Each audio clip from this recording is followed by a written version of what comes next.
On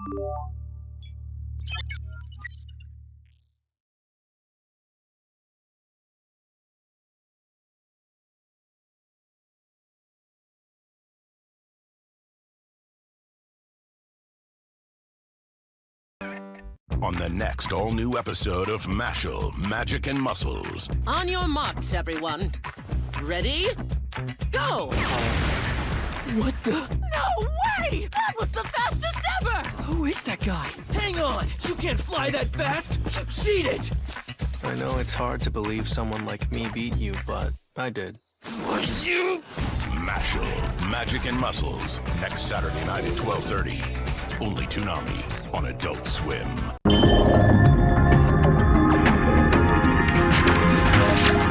Hello everyone, welcome to Toonami Therapy. It's November 14th of 2024. I'm Michael. I'm Tommy. And... Oh, yeah, hello. I forgot about that. Anyway, so this is our podcast where we, talk about things that aired on Toonami and other anime and sometimes other things, possibly. Probably not this week. I mean, not formally. I'm sure we'll go off on a ton of tangents as usual, but there's like not something else we're watching right now. Well, actually, I was going to say Invincible Fight Girl isn't anime, but it is on Toonami, so I guess it does count. Okay. Speaking of which, so let's get into that. Invincible Fight Girl, episode 3. So, main character, basically, Andy, that's her name. So after she got rejected at the end of the previous episode, she's then, she thinks that was part of a test, which the other person says that you wanted to train her says, no, it's not a test. So, eventually,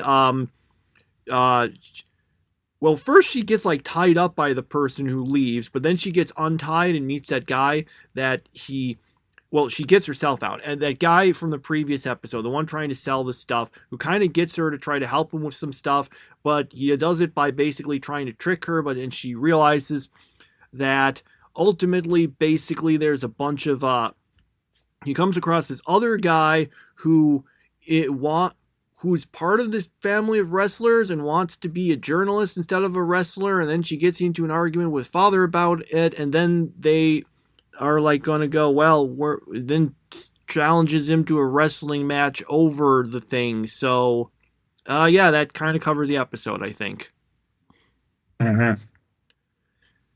Yeah. I don't really have much to add on that. We didn't even get to fight this episode. It was just like, tune in next time. It was a pretty preachy episode, I thought. Yeah, kind of, about the whole, hey, follow your own path, all that stuff, which sounds great, but unfortunately, the truth is, in the real world, a lot of the times the answer is, yeah, you should probably just get like a regular job and stuff.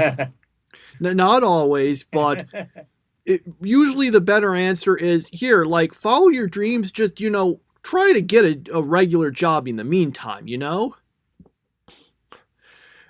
So, yeah, we had that. There were some funny bits. I liked the part where she was saying, well, I thought that was a test. And the person said, I told you it wasn't a test. And then she said, well, I thought when you said it wasn't a test, that was another test.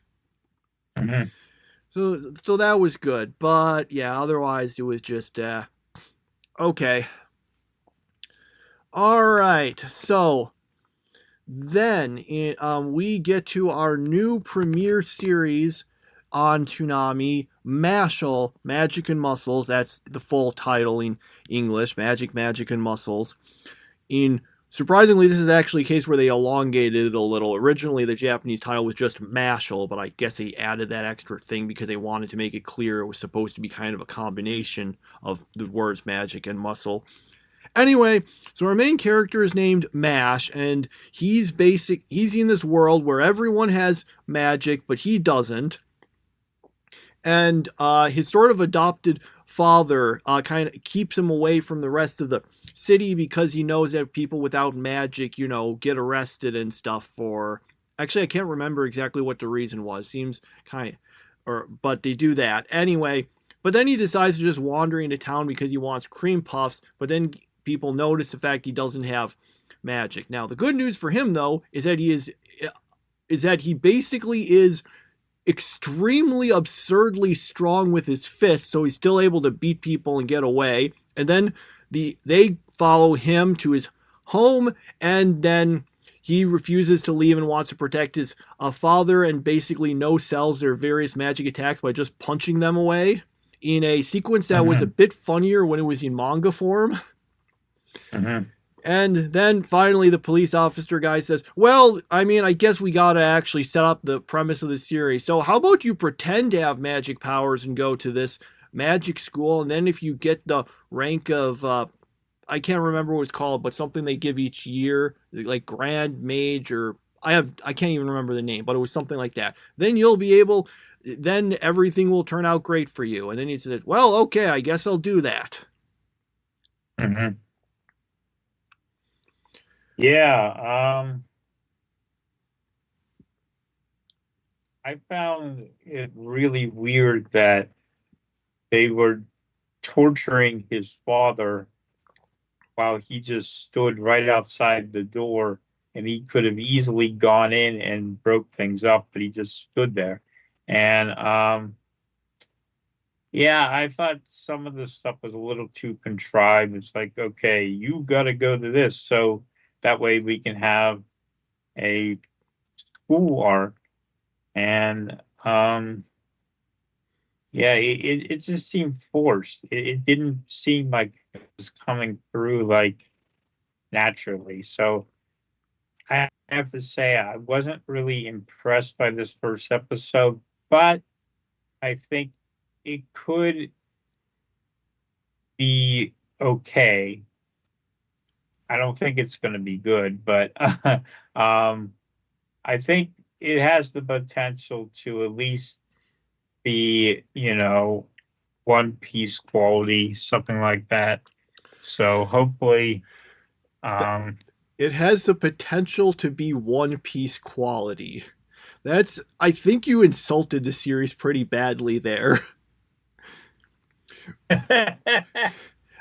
Well, to be fair, we're talking about current anime One Piece, right? Because I mean, I don't think this will have as much film. We're talking One Piece in general. So okay, you can go back to episode 1 and whatever happened back then, because I'm sure One Piece was better at some point. But yeah, I haven't given up on it, but that was not a first episode that got me feeling like, wow, this is an interesting plot. And the 3-episode rule still applies, but yeah, I just felt like it did have some pretty humorous parts, though, about how the guy's like, I feel like you need a cream puff. And it was like, all I was trying to do was just get some cream puffs. And that, I thought that was pretty funny. So, yeah, it did have funny moments, but overall, I wasn't too impressed by it. Well, I can speak. Well, I actually have read the entirety of the manga when it ran, so obviously I'm the expert here. Kind of. Okay, I'll be honest. I've read the manga. I have not seen any episodes beyond this. I do think this first chapter worked better in the manga because there were some points where things were played more comedically, but this kind of didn't really play it in the same way. So I think it kind of came across a little more serious than the manga actually first chapter was. If you want to know my opinion on the series as a whole, I thought it was pretty decent, but it is a bit of an uneven series. It's kind of, how do I explain it? This is kind of getting a bit ahead, but my general thought, and I've seen a bunch of people say this, is that when MASH, the main character, is involved in something, it's usually pretty good, but when he's not, it's usually not very good. So that's what a lot of people think. That said, I will always give credit for a series that has the villain start their sad flashback, and then the main character just gets annoyed and punches them to stop it. I will always give a thumbs up to any series that did that. Mashal did it, and Bobobo did it also. Okay. Anyway, but judging this just in its own terms, I thought it was decent. It wasn't great. If I try to separate my knowledge of the series and watch just this, I think it was decent. There were some funny bits, but other than like that, it's not that impressive. It had some good jokes, but for the most part, that's all it really had. It was very much like there's a lot of comparisons you can, at least in the first episode, make with Black Clover. Oh, it's a character who doesn't have magic power but is really strong, and everyone else has magic power, and he has to beat people without magic power. Mashal definitely plays it more comedically, because the joke is the fact that he can just, punch people with magic power and beat them. But the premise really does feel a lot like that. The series ultimately diverged quite a bit, but the basic premise, this opening episode, really does feel a lot like that, except with more jokes. And unlike Black Clover, it did the first chapter in one episode rather than padding it out to two. Okay. All right. Yeah, those early Black Clover episodes felt not quite as bad as One Piece, but in some ways similar in the padding. But eventually they dropped that off. So, all right. One day I'm sure we'll see that anime return. Maybe after the studio finishes with the Bleach final season. Okay. Okay, that is Mashal. And then we've got Blue Exorcist episode 2. All right, so we get the whole oh yeah, we already found out the whole son of Satan thing, and then the sort of the priest guy, I think, was who was sort of his foster father. He's there to try to help them, get the guys, but then he does get, the other guy, not the main character, does get possessed by Satan. Apparently, I guess he can just do that in this series. But then he ends up dying, and then the main character manages to unlock his powers to fight, and that's all that stuff. Also, basically the main character is going to become an exorcist, because it's called. I guess we got the blue part with the little stuff, the magic stuff that appears around him, and we need the exorcist. So there we go. That's basically the episode. He's like, I'm going to fight the bad guys and become an exorcist at the Exorcist school. So this is the second season that had the main character at the end of this episode this week, decide that they were going to go to some school to learn things. Yep. Darn it, I should have totally made that 2 nickels meme a joke there. What's that?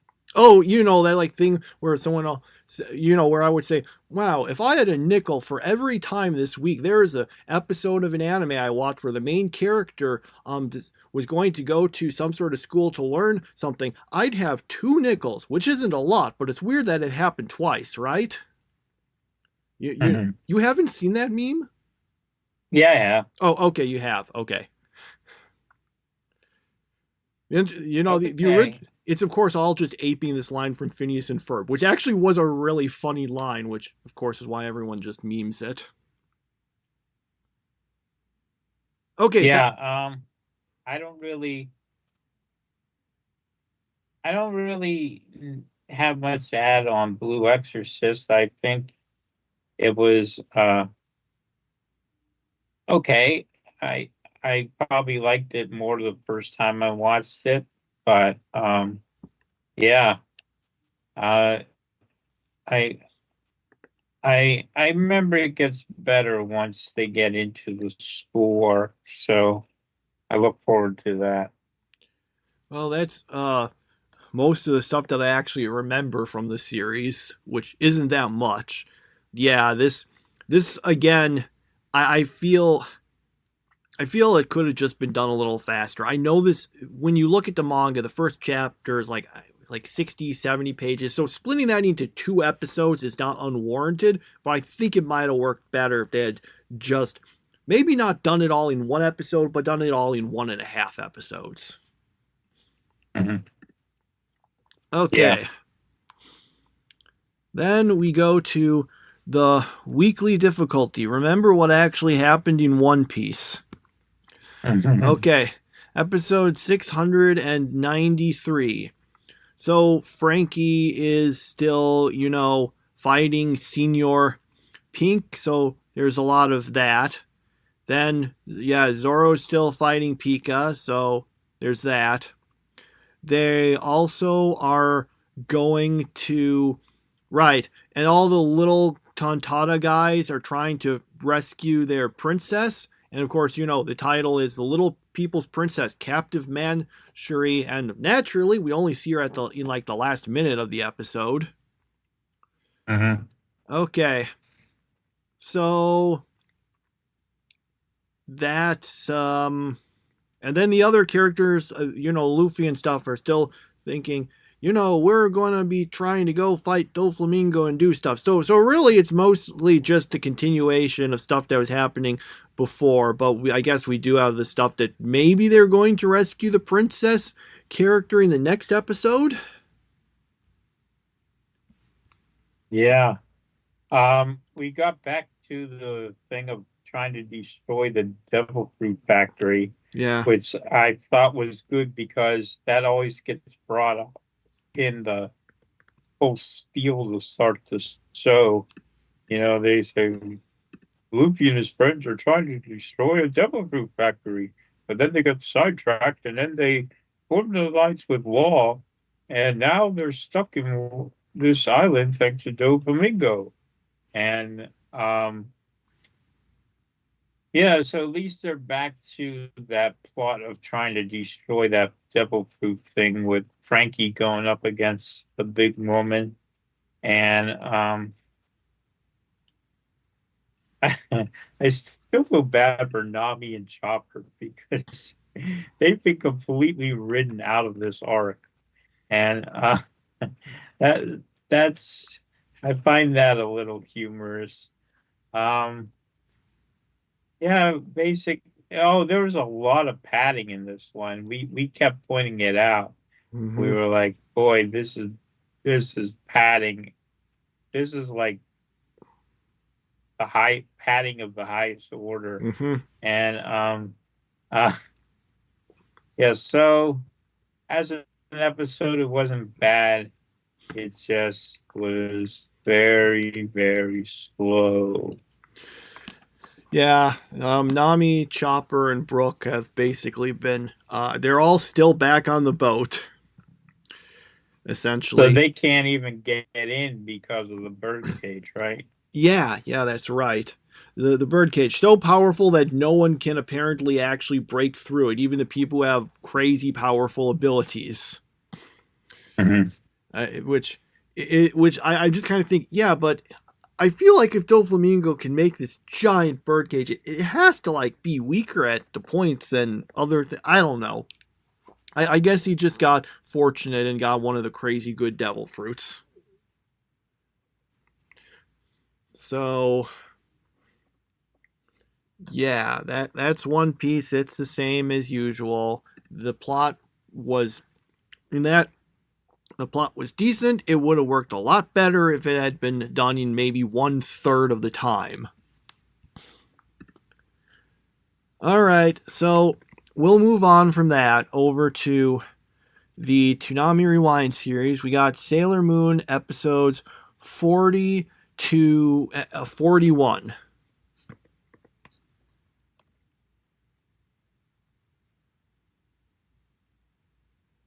Okay, I'm drawing a blank. Do you remember what happened?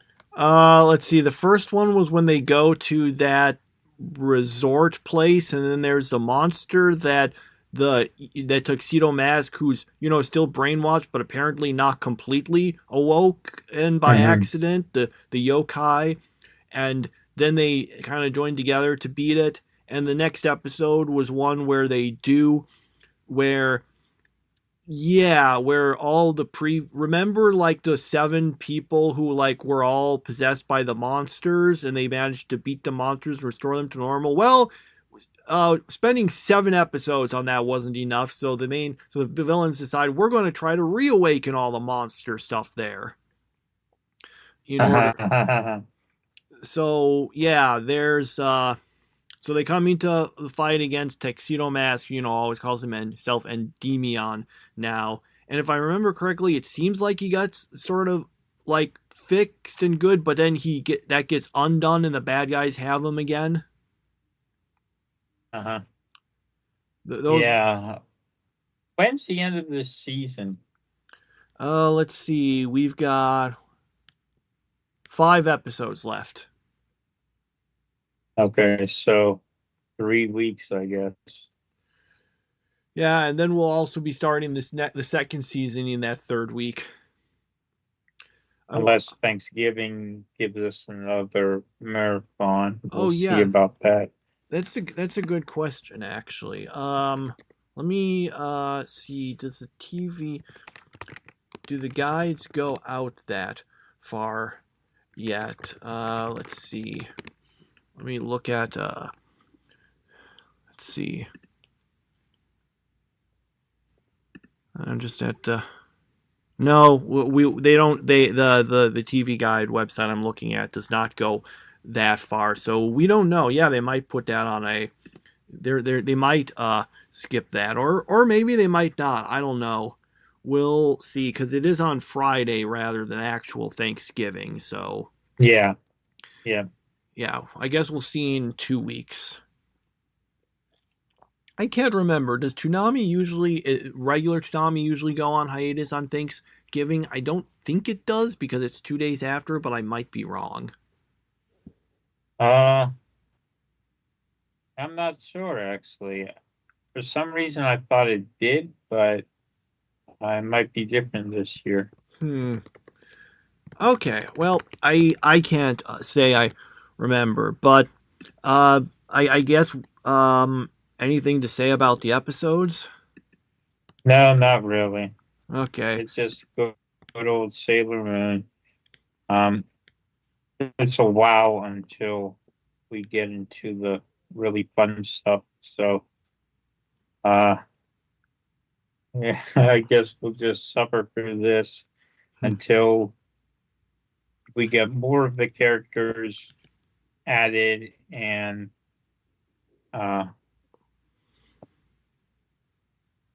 yeah, it should get better, but not for a while. I'm glancing over. I'm looking at our episodes from 1 year ago, and it looks like we did just cover the same things we did, but it looks around that time we're covering the Toonami series. It actually looks like, I think there were some Toonami reruns in the weeks before Thanksgiving, but I think Thanksgiving itself they aired it. Okay. All right. So my thoughts. It was kind of more of the same. I will say I did like the fact that because the lake monster was referred to as a yokai. And I am so appreciative of the fact they said yokai, because I've complained about this before. So many times they will translate the word yokai as demon, which is what they did in Inuyasha, which has completely different connotations in English than yokai does in Japanese. Right. So I appreciate that they kept it like that for anyone who actually cares about that, I guess. All right. We've got Naruto episode 36. And yeah, the other reason I like them actually saying yokai is because both Oni and yokai are often translated as demon. The problem is, again, these are different words with different connotations in Japanese. And not only do those not match the English word demon, it also conflates the two and removes the distinction. Now, granted, Japanese like mythology and stuff there can be so many different variations on how you handle oni and yokai that, one series can be called like oni and then another one can call it oni and be totally different. Like in Re:Zero, Rem and Ram are oni, but then you look at Demon Slayer and the demons there are called oni and they're totally different. So it's kind of like, all the different ways you can have a zombie or a werewolf or a vampire in, English literature. Anyway, that aside, let's get back to Naruto episode 36. So the main characters fight. They end up coming in conflict with this other team, and they do a bunch of fighting. The main characters manage to win with some help from Kabuto. They get the scroll they need, and then they can all go in, and everything seems great. And we do totally find out that Kabuto has actually been working for Orochimaru this whole time. I actually thought that was revealed a little later, but I guess we get it now. Yeah. Yeah, I was wondering when that was going to get revealed, because remember I was asking him about that. I'm like, this guy's got to be pretty bad, and he is. And so I guess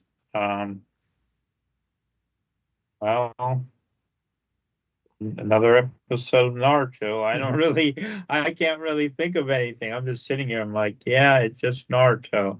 Yeah. So, yeah. I feel like Naruto, the biggest, it's not anywhere near as bad as One Piece, but it does kind of feel like the pacing is a little slow, which is interesting because I believe the anime has, for the most part, been pretty consistently adapting 2 chapters per episode. The problem is most anime based on weekly manga nowadays, aside from One Piece for obvious reasons, it's usually doing maybe like 3 chapters per episode. So I think that just because I didn't think I had problems with pacing when I originally watched this, but maybe now I'm just more used to anime series just going through the episodes, the chapters faster, that all of a sudden this now feels more slow by point of comparison. I will say, though, I did like the episode title, which was Clone versus Clone, Mine Are Better Than Yours. That I don't know if that sounded just as goofy in Japanese, but that's just a funny title in English. Yeah, for example, I just double-checked. This one covered chapter 62 and 63 of Naruto. So it's like that, but a lot of other series will be doing that in a more rapid pace. Like, well, what's a good comparison? I don't know if I've got any comparison points off hand. But yeah, that's, I guess, the problem there. Anyway, I don't have too much else to say about it. It was okay, but just didn't feel super great. All right, then our last Toonami Rewind series, Dragon Ball Z Kai, episode 31. Basically, the episode is this. Goku shows up, and he beats up on Raccoon for a while. Did I miss anything? Nope. Yeah, that was, for the most part, the episode. I think this is the first time we mention the Super Saiyan is mentioned, because Vegeta is thinking, oh, could he have become a Super Saiyan? No, that's not for another, I don't think, like 30 episodes, Vegeta. Don't get ahead of yourself. But I guess they do. This is a case where it is, mentioned, so it does set that up. So, yeah, that was Dragon Ball Z Kai, I mean, I guess it was kind of fun, but at the same time, like I said, you can just kind of summarize it all like that. Mhm. Oh, and give point of comparison, this is jumping ahead a little, but I wanted to mention that, like, for example, Oshi no Ko, this episode we just watched, that's 3 chapters of the manga, which is so like most it seems series nowadays are going for maybe like 3 or 4 rather than the more consistent 2 that Naruto had back then. Mhm. Okay. And One Piece, it's 3/4. Yeah, that's what we're at nowadays. Basically, I heard a bunch of people, like, they say one of the reasons why people like the final season of Bleach so much is because now they're just getting through stuff much faster than they were before. Yeah, yeah, Okay, definitely. yeah, all right, then I guess that's it for the Toonami Rewind. Let's get to the remaining series we've got. And we've got, for now at least, the end of Spice and Wolf Merchant Meets the Wise Wolf, episode 25. Yes, so um Lawrence and Powell's are all in a sticky situation. Everyone's mad at them. So then he has them go do a little magic trick where Olo creates wheat to uh, appear in these things. And since everyone thinks it's a miracle, that means that um, they think that they're blessed for some reason, and because they were able to create that miracle, so they get off the hook from the church who was against them. And then Lawrence has a bargaining thing where he basically gets whatever he wants because of the miracle. And then Elsa and her boyfriend are restored to what they used to do. And Lawrence and Holo continue on. And then we get a scene at the very end where uh, Holo is telling the story to her daughter. And but she says that the rest of the story has to wait. So I assume we're going to be getting a second season of this. Oh, it's been confirmed. It was confirmed a Oh, while ago. okay. Didn't we discuss it, I think? You probably said it and I didn't remember it. I'm sure you said it. I just didn't. Yeah. So overall thought it was a pretty good episode. Uh it was a little slow, like it felt a little bit like things could have gone faster, but aside from that, I thought it was a pretty good episode. Well, it definitely did seem like the episode was kind of a, how do I say it? It was just kind of a matter of, well, some stuff happened and it solved everything, because that is kind of what happened. It's okay, Mhm. they do the quote unquote miracle and that solves some problems, and then Lawrence does more economic techno babble and that Mhm. solves all the other ones. Mhm.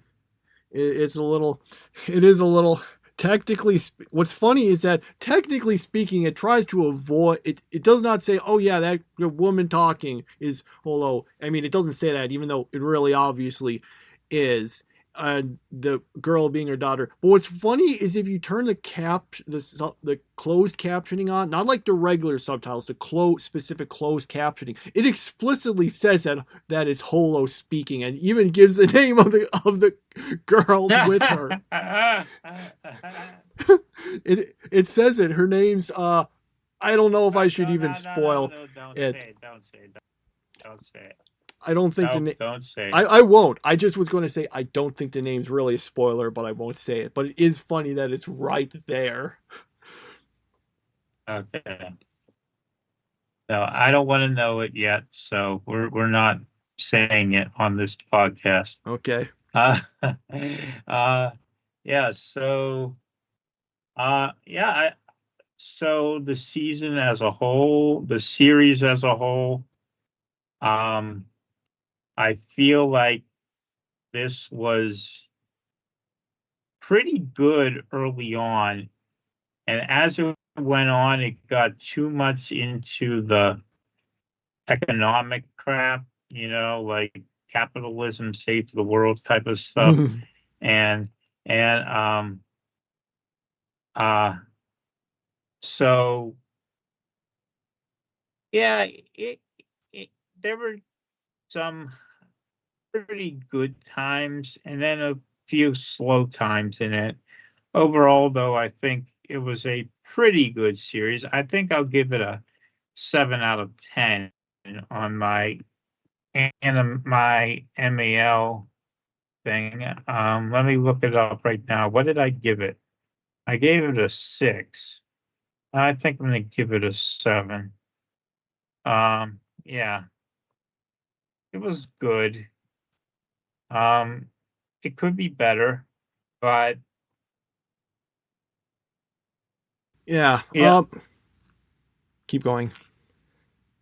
No, I just thought it was a Okay. pretty good series. Okay. Sorry, I thought you were starting to say something and then stopped when I started to No, say something. no.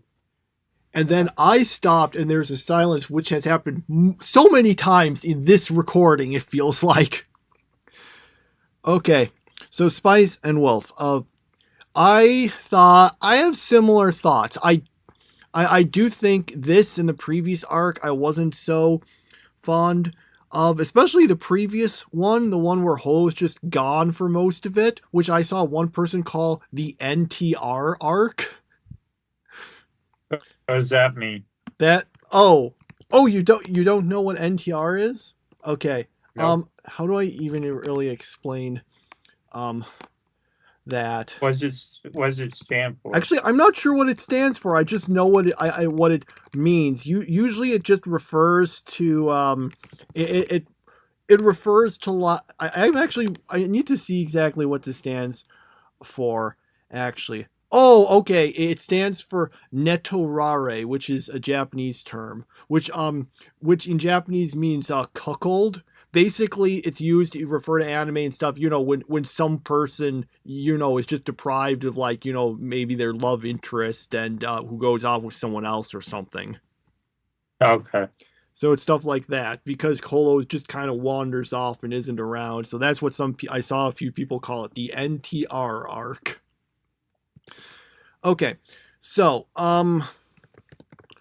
what was I saying? Yeah, actually, so now I lost track of it. Yeah, I do think this was better than the previous one, but I still wasn't huge on it. I think it was the earlier ones that were more interesting. Granted, the earlier ones still had a lot of economics talk, but still, I feel there's a better balance, I guess. So, yeah, on the whole, I think it was okay, but I wouldn't say it was great. It was a bit too uneven. Now, I did see one person say that they were excited for season 2 because they thought, oh yeah, that'll be peak Spikes and Wolf based on the light novel. So maybe that's the part where it gets really interesting and more consistent. For anyone who is wondering, because you might have been, it actually isn't. One thing is, if you want to know where to get more of the story, well, you won't get it from the original series. Remember, Merchant Meets the Wise Wolf is basically a remake. It's the same story, again, although this one goes farther than the original series did in terms of it. This final arc, I don't think this was in the original series. So from what I can tell, after this, if you want to see where it continues, you would want to pick up volume 5 of the light novel series. That's, I believe, the point where it continues from. So, yeah. And they've got plenty of stuff for, they've got plenty of light novels if they want to have more seasons. There's a total of 24 right now. Although I think the original story was just 17 volumes. Like the 17th volume is literally just called Epilogue. And then but then the author kind of returned and wrote some more further things involving the characters. So, yeah.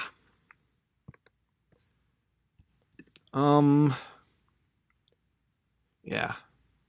So I guess the big thing one thing I've noticed is that it seems that this series is telling you that, yeah, you should totally try to trick people, because it seems like every problem they've, at least for like the last few arcs, has always been solved by them tricking someone. Have you noticed that? This one, okay, we trick people into thinking this is a miracle thing. Previous one, okay, we need to like trick this guy into like selling short or whatever when he shouldn't, and all that stuff. Before that, well, we need to trick these people because we need to smuggle this stuff and all that. And it's an interesting thing that seems to be the theme of the series. Yeah, you should just use trickery to get yourself out of all of your situations. And that's basically it. So yeah, if you don't want to wait for season 2 and just want to see what they get up to afterwards, then go right ahead. You can go and pick up the light novels. They're all in English, including the sequel series, for the record, Wolf and Parchment. Although that one is a sequel, it's more of like sort of like, one of those sort of next generation things, where it focuses on some like new characters, that sort of thing. Okay. Star Trek: The Next Generation. I can't really see, that's the thing that comes to mind with the title, but the thing is, Star Trek: The Next Generation jumps forward like 100 years or something. It's not like the next generation exactly. I think like Degrassi, The Next Generation, I think is an actual more case of the next generation. I've never seen the show. I just know that it was it did actually go to the next generation. More like Boruto, really. That sort of thing. Boruto. Yeah. Yasuhime. Yeah, that's that kind of series. Anyway, so there we have it. That's Spice and Wolf. And yeah, I don't think I have anything else to say about that. So, we'll then move into Yu Yu Hakusho episodes 18 and 19.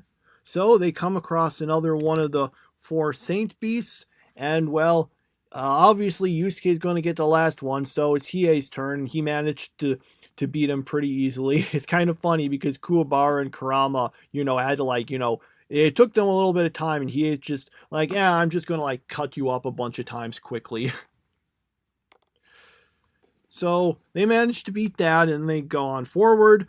Yusuke ends up having to go on ahead while the others deal with all the monsters, and he goes up and fights Suzaku, the leader of the guys, who also has this little bird minion who's just kind of around. And Yusuke fights him, and yeah, meanwhile, Suzaku's decided, to like basically control the zombies to send them directly after Keiko, so I don't know, to give her something to do in the plot. So she and Botan are basically trying to, not get attacked by all of the zombies. Mm-hmm. And that was our episodes of Yu Yu Hakusho. Mm-hmm. Yeah. I thought they were decent, but I don't think they were as good as the last few ones. Yeah. I thought it was really funny when the one guy's like, "Okay, here's my new blue thing," and what did he name it? Wait. Oh wait, I'll guess this in just a second. Okay, here it is. Prelude to Keiko's Suffering.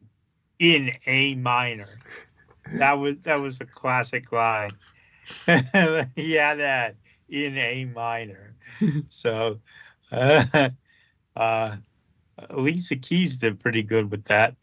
But yeah, I thought they were pretty good episodes. Not anything spectacular, but I I enjoyed them. So yeah, that's pretty much all I got.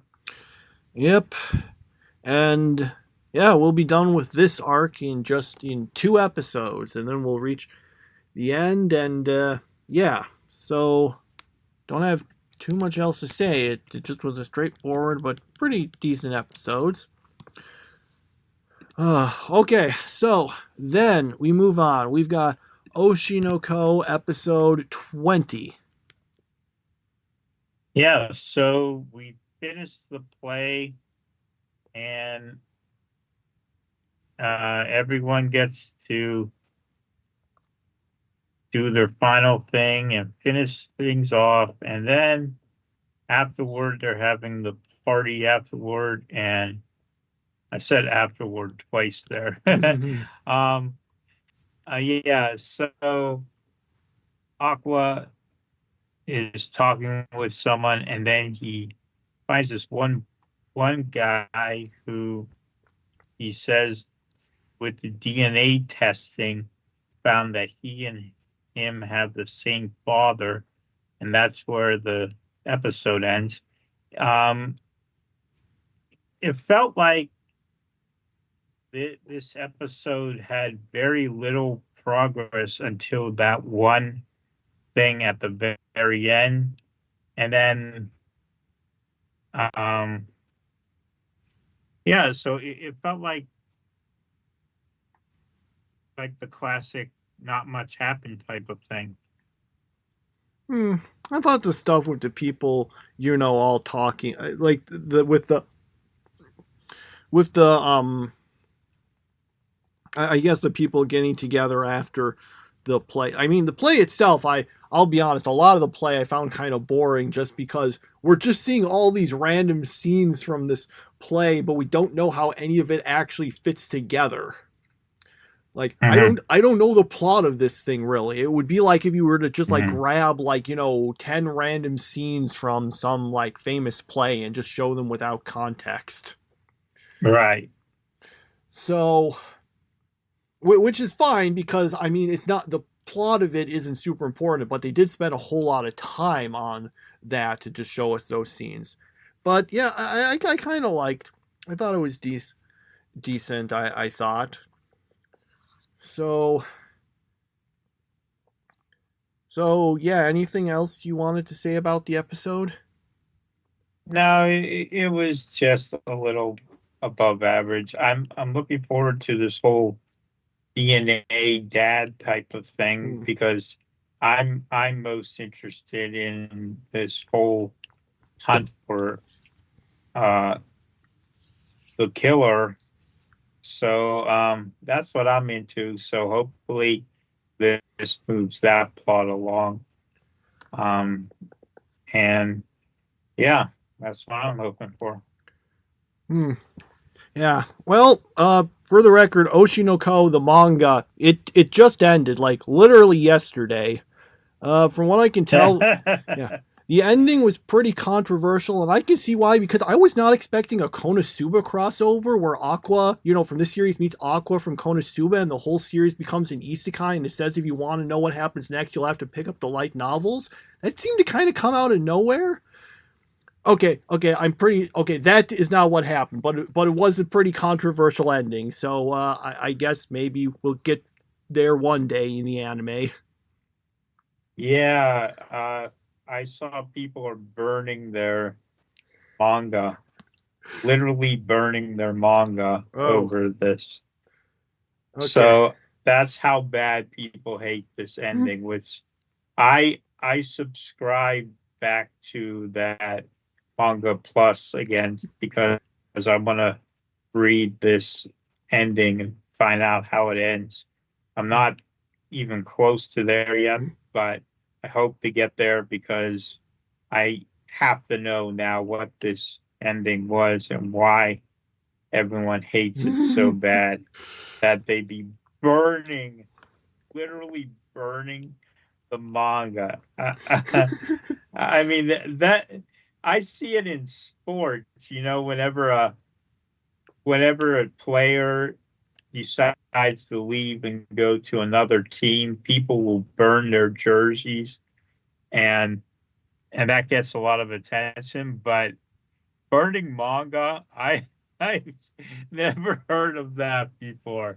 So that Oshinoko really Akasaka or whatever his name is, he really managed to piss some people off. That's for sure. Yeah. For obvious reasons, we won't be discussing the specific. Well, you don't even know the specifics anyway. I know a little more No. because I looked at a few things. But if anyone wants to know, you can either look it up or you can just read the series yourself. Mm-hmm. So, but yeah. So in the meantime, though, we've still got this anime, and we've still got a pretty decent amount of time before we get to that, even in anime form. So, yeah. Okay. All right, that's that. And then we'll conclude and finish with ReZero episode 53, I think this was. Yes. Okay. So the guy who showed up, who grabbed Emilia, Regulus, I think his name was. Yeah, he ends up actually getting into a fight with well, I can't remember all the people's names. What was her name? The mummy girl. What was her name again? I should know this. I've heard it before. Well, whatever. Oh, okay. No, Siri. Wait, is that? Yeah, okay, Sirius. That was her name. I was getting. Yeah, that's what I was going to say that, but I didn't want to look stupid. Okay. Yeah, you're right. Okay. So they basically start fighting, but then Regulus, or I don't, decides, well, I'm just going to leave, and he leaves off with Emilia. Now, unfortunately for everyone around them, Subaru and, well, all the other people all get this, because of that power Sirius has to, like, share injuries, makes it so that Subaru and all those other people basically get these really nasty, like, cuts on their leg. But so yeah, Emilia's been captured, the bad guy got away. We've even found out there's this other person. Remember that person, that guy who showed up at the beginning of season 2 and made people forget things? Well, yeah, he's here also. And then with all this excitement stuff, we just go over and focus on Garfield dealing with family issues for a bit. Yeah, basically he finds out that his mother is here, but she's lost her memory. So he just kind of decides, well, I'll just leave her alone then, but feels sad about the whole thing. And then we find out, oh yeah, there's another, like, archbishop of, like, the witch cult who decided to show up also and is announcing her presence to everyone. And yeah, okay. Also, Subaru and everyone manages to get healed, but which Beatrice did a bunch too, but that's caused her to get unconscious, and now everyone's deciding, okay, well, we gotta work together if we're gonna fight, like, the 4 archbishops that have showed up. It's gonna be a boss rush. Yeah, that Garfield stuff I thought was really stupid. Like, first of all, I don't like Garfield at all.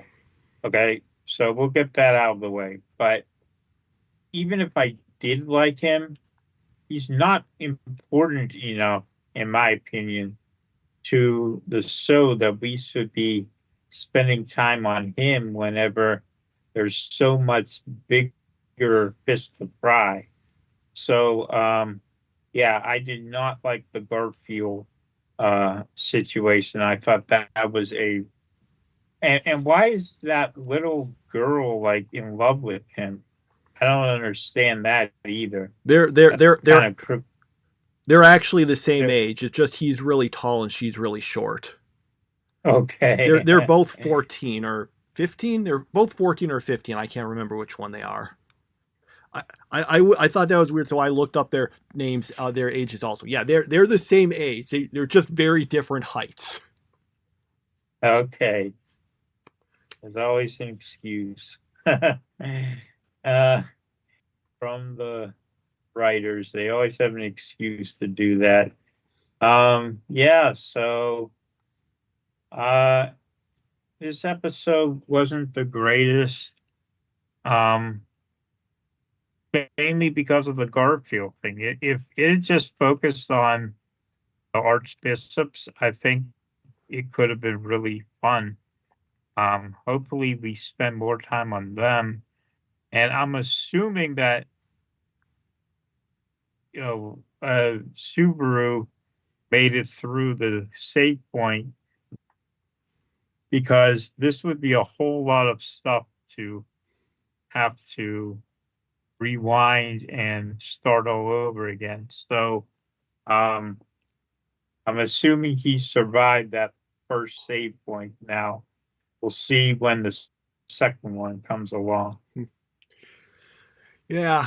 So yeah, I didn't mind the stuff with Garfield that much in the abstract. It's just really weirdly timed. But then I kind of thought about it. I'm thinking, well, where could you have timed it better? You could have put it at, because really, as soon as Sirius pulls off the first, basically when Subaru dies for the first time at the end of the first episode, that at that point there's not really, you can't really put this anywhere during all of that, like during his repeated attempts to solve everything. You kind of have to put it at this point. Now you could have put this theoretically, and after this point it's not really possible because we've got all this other new stuff to deal with.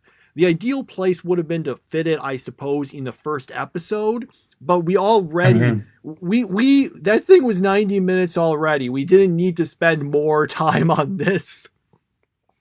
So it's not great, but I kind of feel it also might be the best spot to, it might have ended up still being the best spot to put it. And yeah, other than that, I thought this was a really solid episode. We had some good action. I liked the way Sirius and Regulus, they're both, because they're both insane, but they're insane in completely different ways, which made their interactions really entertaining. Like when Regulus is just like annoyed and saying, "Hey, you should introduce yourself," and then Subaru said, well, "Okay, I'm Subaru Hotski." He's like, "Oh, thank you." I just like the fact those two are insane, but in different ways. So, yeah, honestly, it seems every archbishop is basically insane in some way or another. Weirdly, Regulus might actually be the most normal of the ones we've encountered so far. Yeah. Because we had Beetlejuice, who was maybe the most insane. We had Sirius, who's pretty close, and well, we haven't seen that much of the other ones, but they're kind of wacky on their own. Regulus at least seems kind of reasonable until he starts going into his own insanity. But yeah, even with that sort of weird interlude, I thought this was still a pretty solid episode. I do think it was, although the part where the bell is ringing and then both Sirius and Regulus decide, well, it's time to go, and just kind of leave, if I remember correctly. Yeah. I was just thinking, was that like inspired by that opening bit in Resident Evil 4? The part where, the bell, there's this, early on, there's this part where you're having to survive all these hordes of people attack you, and then eventually like the bell rings and they all just kind of stop and leave, and then Leon gives like the immortal line, "Where's everyone going? Bingo." And yeah, okay, so that was Zero. I think just even with those issues, it was a pretty solid episode. So that concludes us talking about these series then, including my frequently awkward statements. I don't know. You want to give the rankings? Yeah, my rankings will be third place Oshinoko because of that whole DNA thing at the end. Got me interested. Second place, well, successfully made it on in its first week. Mashle takes second place. And first place, I will give to the finale of Spice and Wolf. Well, for me, let's just think about this ever so briefly. This is one of those ones where the third choice is a tricky one for me. Let's go. Oh, decisions. I know. We'll just let it be decided randomly. Okay? Let's go to random.org and figure out, and we will then choose. Okay, so third place goes to Oshinoko over Yu Yu Hakusho because of this. Second place, Mashle, ReZero wins. Okay. And yep, that's all of the series that we watched this week. Is there any other exciting things to talk about? Nothing exciting, but I continue to watch Bleach. I've gotten to episode, I think, 18 by now. So we had another major character death, and I'm starting to feel this is like Disney Star Wars, where they kill off all the old people and want to replace them with new guys. Because there's three captains who I would not mind dying. Those are the three who took over at some point. I don't even remember when they took over, but they took over, and they don't really have very good personalities. They're just replacements. That's all they are. And I wish some of them would die, but I guess that wouldn't have it wouldn't have as dramatic an effect on the audience if one of them died, because no one really cares about them. So yeah, so we had another major death, and Renji and Rukia showed up. Renji now knows the full name of his Bankai, and Rukia, for the moment, is just being used as someone to help the knocked out people, but I think she is going to have her own fight soon. So I'm looking forward to seeing that. Overall, it's been really good. The pacing is really good in this show. It's just nonstop action, and no padding, no filler. Well, maybe there's filler and I don't know it, but yeah. So Mayuri has this really bizarre suit he's wearing that's lights up, and because I guess he figured out that the Quincy's hide in the shadows. So by having his entire body made of light, he's able to make it so that they can't attack him through the shadows. So that I thought was pretty interesting.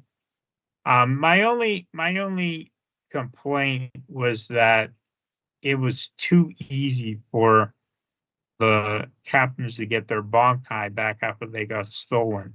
Because all of a sudden, all that happened was one day it was like Kisuke Urahara comes on. It's like, hey guys, I figured out a way to get your Bankai back. Just take this pill and you'll get it back. I was like, that is way too easy. Like, I would have rather have seen them have to come up with different ways of battling to make up for their lost Bankai.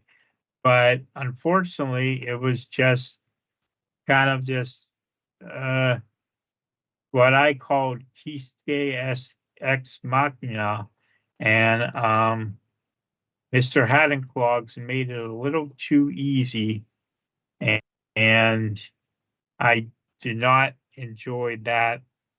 Even though I did enjoy getting to see Soifon use her Bankai again, that was fun. But I wish it had gone down in a different way. So yeah, that's my thoughts on Bleach. I'm really enjoying it. Really enjoying Bleach, which which as you know, I did not enjoy it very much. From about the Waco Mundo arc on, I stopped enjoying Bleach, and I'm enjoying it again. So that's really good. It's now you said you were on episode 18, I think. Yeah, I think. That was the one with Mask Masculine, the like the wrestler guy. Yeah. Okay. Yeah, it was interesting because I was earlier on in this episode, I was talking about how, Bleach, they were going through episodes faster, and that was probably one of the reasons people liked it more. So I'm looking at that. Let's take that episode as comparison. Episode 18, Rages at Ringside. I like the fact that the titles are like actually taken from like the goofy chapter titles rather than, just being all those like things like the Naruto ones of clone versus clone, mine are better than yours. So this one covers this covers 4 full chapters and part of 2 more chapters. So that all comes down to about a total of 5 chapters in one episode. So once again, compare that with like Naruto having like, 2 chapters per episode, or One Piece having like 3/4. You can see why the pacing is picked up so much better in the final arc of the anime. Yeah. Yeah. Actually, I have a few questions I wanted to ask you about it, but this might be getting into some spoilers. So before we get to that, I just want to mention to everyone, Spice and Wolf, we finished it. We're going to be watching that. We're going to be getting back into Kaguya-sama. There was that, how there was that movie that aired a while ago? Well, they cut it up into 4 episodes. So we're going to be watching one episode. We're going to be watching through that one episode at a time. So for next week, we'll be watching an episode of that instead of Spice and Wolf. So I just want to say that. So if you don't want to get any more spoilers, I mean, we've already given a few, but more bigger ones that I noticed you were kind of avoiding. We're going to start with that. So, okay, I just wanted to check on this. Who were like the 3 captains you said you actually wanted to die? Captains 3, 5, and 9, the replacement guys. Oh, okay. Shinji is one of them, and I don't even know the names of the other 2. Okay. They're the replacements, and they don't really have very good personalities. So Captain Squad 3 has a little bit of a personality, but I'm not emotionally attached to those characters. So watching them battle, it doesn't do anything for me. Fair enough. Yeah, we did meet. I think they're all like the Vizards people, but yeah, they weren't all that interesting, to be honest. Sir, no, they weren't. Certainly not Shinji, who I still think is funny that his Bankai is just a much worse version of Aizen's. Mm-hmm. Like, remember, Aizen is actually we don't know his Bankai at so but let me rephrase that. His Bankai is a worse version of Aizen's Shinkai. Because Aizen's Shinkai, if you see it, then he can control everything you see. So what does Shinji get at his Bankai, which is supposed to be more powerful? Well, he reverses your vision. Like, which literally is something Aizen can do to you. One other thing I'm trying to remember, or you said another character died. Now, I already know we got, who? Well, wait, you said 3. Which characters are you referring to? Because I'm not sure if you're counting a particular character or not. We're up to 4 now. Oh, 4. Who? Oh, yeah, it was 3. Okay, I think I misremembered what you said. Who's the new one? Are you talking about like the wolf guy? Because I don't think he didn't die. He just like, I guess, lost all like his like he basically just reverted to being a regular wolf essentially. So he's still alive, but I guess in a way he's not. Yeah. Wait, no, he's not alive. He's dead. They're all dead.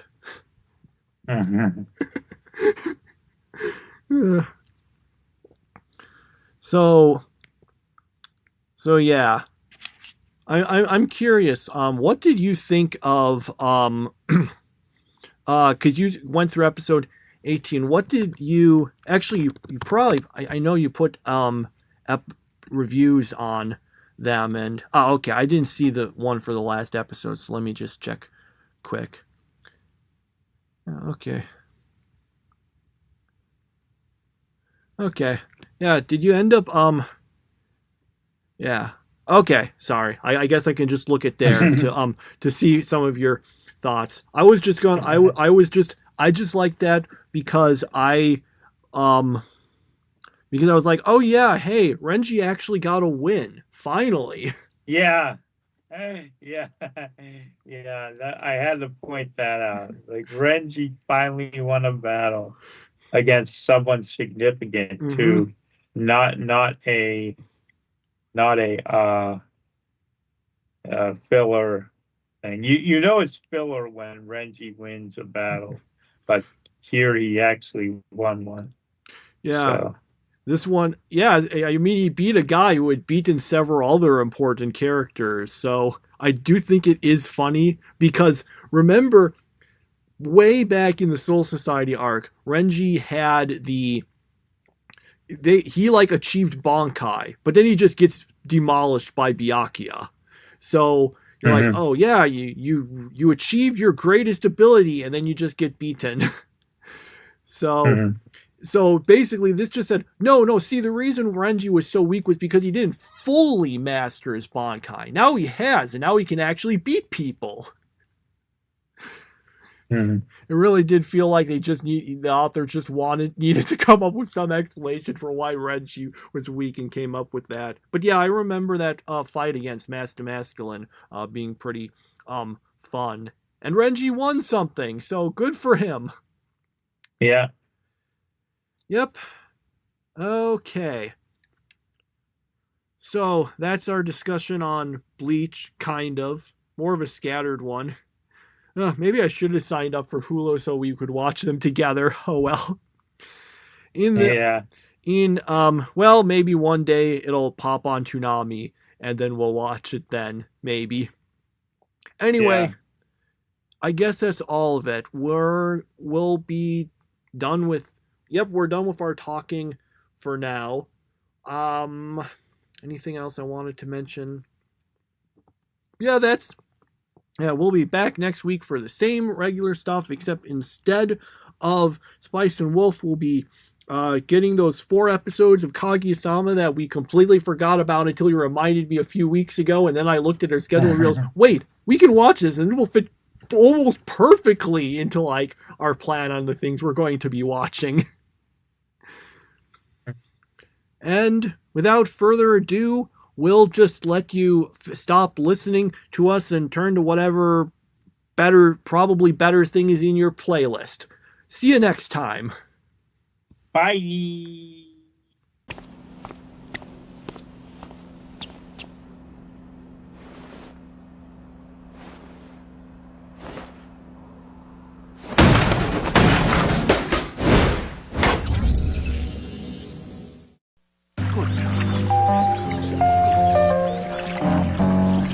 I'm Alex Ross, and I'm a comic book artist.